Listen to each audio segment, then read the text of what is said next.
você. Ninguém vai ficar no seu lugar. É você e é você mesmo. Deus escolheu você para fazer obra. Não adianta escolher, não adianta ir para lugar nenhum, porque Deus ele vai te achar, querido. Deus ele vai te achar.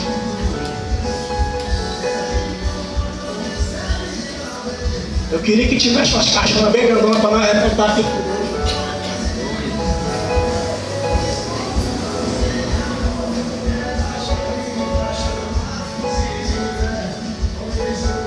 Você procura um Deus que seja sempre dedicado a você.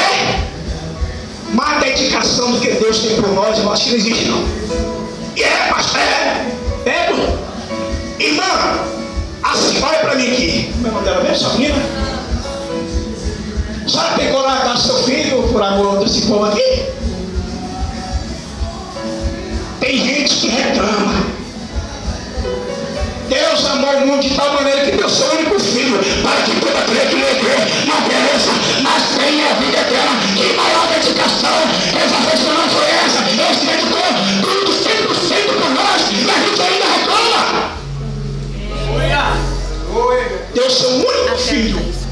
Glória a Deus. E aí a gente acha que diz que Deus não está comigo, Deus não faz, Deus me esqueceu.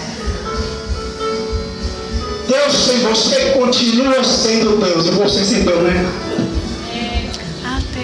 Qual Deus que você veio procurar nesta noite?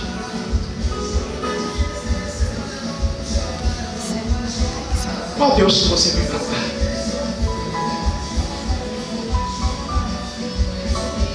Irmão, fique de pé, seu, a sua esposa.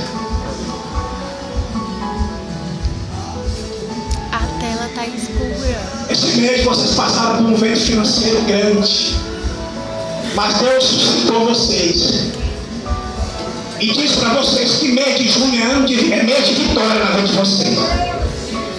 Não se preocupa não é a crise não, meu irmão. É Deus fazendo algo na vida de vocês.